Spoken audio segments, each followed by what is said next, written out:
I get it. ROCE, ROCI, yield. What is all of this terminology, right? What does it even mean? And then not only that, how do I even work this stuff out, right?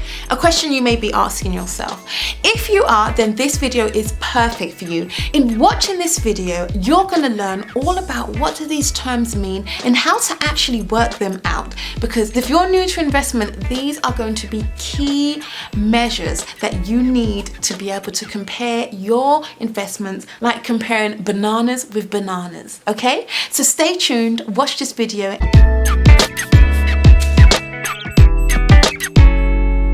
So return on investment. What is a return on investment? What is ROI? ROI is a performance measure used to calculate the efficiency of an investment.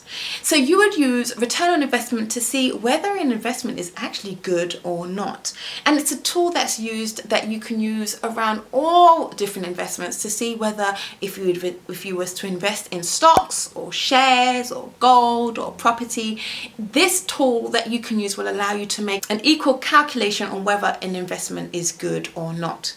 And a good investment is all down to what you think is good. So there's no real number saying if it's the 5% or if it's 10% it's great. You will be the one to determine that. First, let's start off with gross yield. What is a gross yield? Now, the gross yield is you looking at your annual income divided by the purchase price. So any income you've earned from that property, you would divide that simply by the purchase price, and that would be the percentage that you get at the amount would be your gross yield.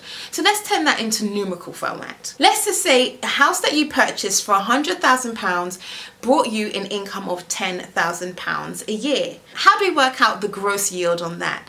So you would have £10,000 divided by £100,000 gives you 10%.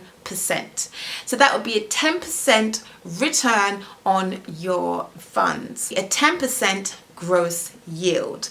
Now, why do we use gross yield? Because gross yield, it's a quick way to work out what return a property can bring in for you. And you would just do that as a general quick calculation. Very easy to use and very happy to do.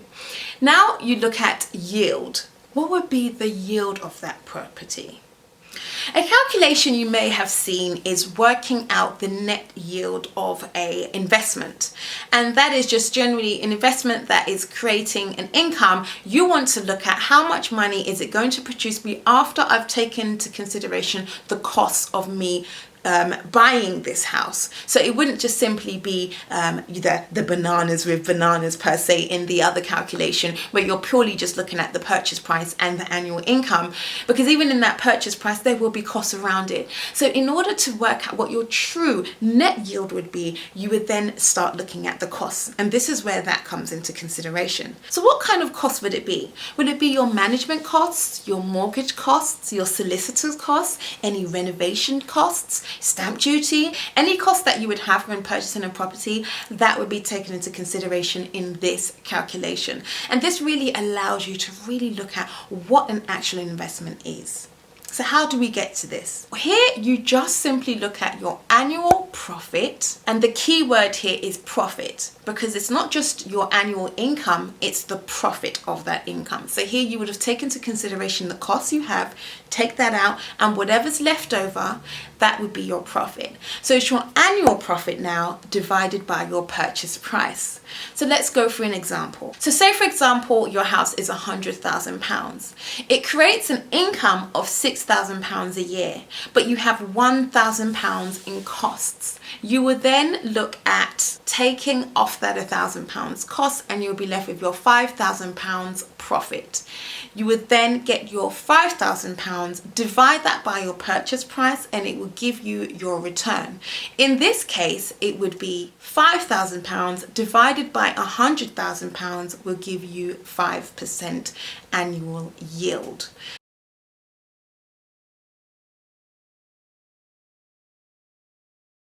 And that would be the amount of money you make on an income as a profit.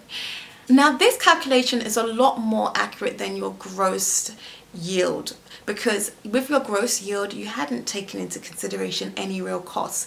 So if you are looking at two different properties that you're thinking about buying, you would actually want to look at the costs involved in those. Because say for example one house might be a HMO and one's a buy to let, there will be two complete different costs, and in that you would want to know how much money is this house going to cost me, and then what is my actual return going to be. So this performance measure is a lot more accurate and one to use when you're trying to compare bananas with bananas and not bananas with bananas, and they're both bananas.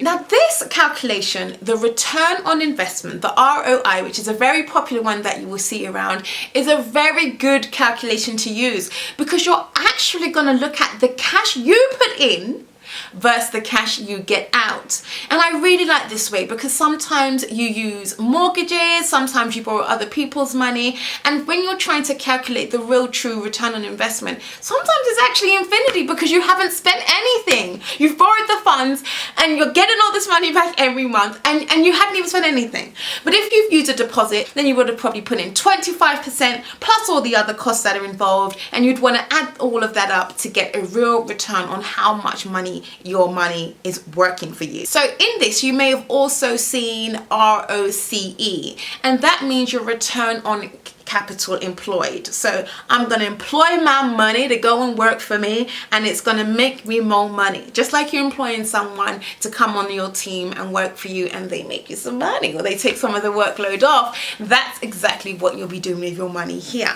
So you'll be working out your return on capital employed or your return on investment, how much your money is working for you.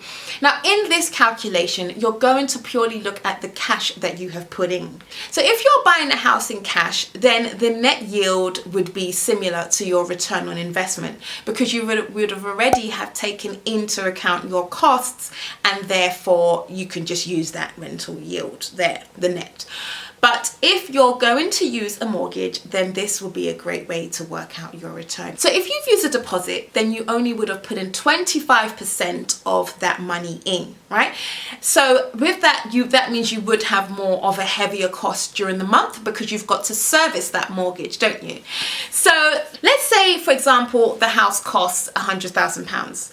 You put down £25,000 to get this house. We're going to keep this really simple, because of course there will be other costs that you would have done as well, such as the mortgage lender and the solicitor and stamp duty and all those other costs. But let's just keep this simple. You would take into consideration those costs. Let's keep that in mind. But in this calculation and in this example, I'm not going to put that in there, just so I can keep it simple and keep this easy for my brain to remember.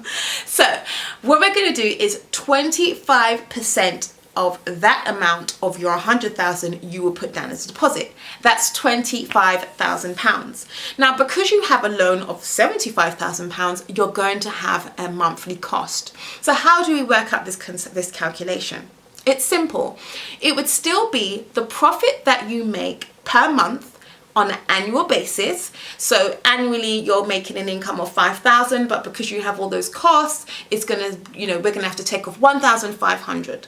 So let's say your annual profit is 3,500 per year.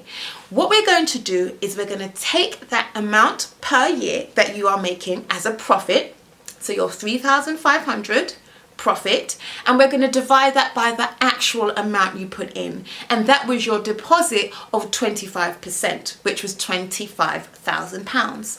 So we do 3,500 divided by £25,000 would give you your return on investment. If you've calculated that right, you would get 14%. So your return on investment would be 14%, which is very good, because you've only put in £25,000. Every year you're making 3,500. You're making a 14% return on your money employed, your capital employed. Your return on investment would be higher in this case because you're spending less money. Although you do have costs, you're spending a lot less money than if you were to pay for a whole house in cash. So you're actually going to make more money if you leverage your funds by getting a mortgage. It sounds crazy, I know, because you do have to pay the mortgage back and there is interest to pay on it.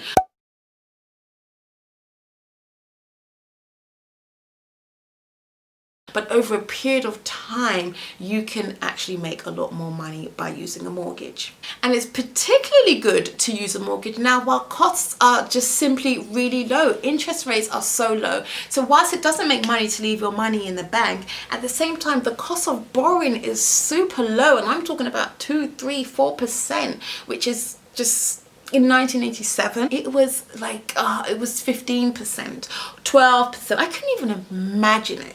I couldn't even imagine that. I've only been in property when interest rates have been, no more than 5%, no more than 4%. So I couldn't even fathom 15%, but that's where it was. So while it's at 1, 2, 3%, maybe not 1, but 2, 3, 4%, get involved. Get involved. Borrow money. And make sure you keep your credit score good, because it's going to cost you a lot more. If you have bad credit, you're going to be going up into the 6, 7, annual rate. Whereas if your credit is good, then you'll be looking at around the 3, 4%. Or if you're setting up in a company, again, it'll be around the 3, 4%. Keep your credit scores good. And if you don't have a good credit, start working on it now so you can benefit from these low interest rates. So your return on investment will differ depending on how you're funding the deal. So if I'm to work out a return on investment for, say, myself versus me working it out for someone else, that may differ because it depends on the amount of money we're going to put in. It depends on whether we're going to use a mortgage. And if they're going to use a mortgage and I'm going to use a mortgage, we would get different rates because our situations are different. So it is very hard sometimes to calculate your return on investment for others equally because how people fund the deals would differ. But this is a calculation that you would use for yourself for you to figure out how much it's going to cost you. If you are using it as a client or for someone else, then you would need to understand their situation really good to understand how they're going to fund the deal. But you can also generalize and just do it on the normal assumption that they're going to use a 25% deposit and so forth and so forth. And that would be a good way to do it, to be able to calculate your return on investment if you're doing it for other people. Like say if you're a property sourcer or something. Now, in doing calculations, sometimes people want to take into consideration tax, part of their costs. But the challenge with doing that is you are taxed differently compared to the man next to you or the woman next to you. Everyone is taxed differently because it all depends on our circumstances. It depends on the income we're earning. It depends on whether we're married, whether we're single, whether we have children. There are very different variables to take into consideration when people are taxed. And of course, it does depend on whether we're in the higher tax bracket or in the lower tax bracket. It depends on so many things. It's almost impractical to be able to work out how much tax someone's going to pay and therefore put that into your calculation. That would need to come afterwards once that individual is working on their own situation. As well as that, it also depends whether you're going to be buying it as within a company or not, and whether you would have to then pay capital gains and all these other areas. When you're using these calculations, you want to just simply use it to look at the property itself. So you are comparing your bananas with bananas and not necessarily taking into all these other costs, and then you'll be comparing this banana, which is a planting, with a normal banana, and it's two different comparisons. You want to keep it the same.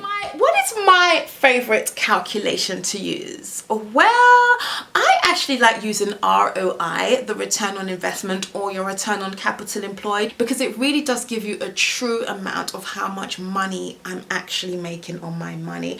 And as well as that, it's so easy to calculate. I mean, you know how much money you're going to put in, right?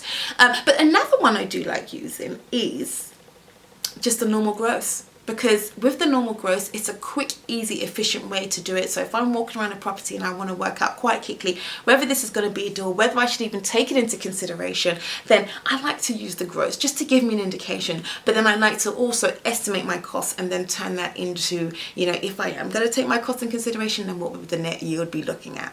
So it does depend. My favorite one is return on investment or return on capital employed. It's the same thing. But at the same time, depending on how quick I've got to work these things out, whether I need to do a general or not, then I do use the other calculations. I think as an investor, you would need to use all three of them anyway, just because different circumstances come about and you want to be able to be flexible in calculating your returns quickly enough to maybe make a decision. I mean, sometimes you've got to be able to purchase real fast, and then you don't have all the costs you need at hand at the time, so you've got to generalize just a little bit. but they're all really good. If you understand how to work out your return on investment, type down below, I worked it out. I want to make sure that you know how to work out your return on investment, your gross yield, your net yield, and actually will use them. You should use them because they're vital to getting your right information. To getting the information right. Sorry, not getting your right information. It's vital to getting the information right. So type down below, I worked it, and that way I will know you managed to work it out.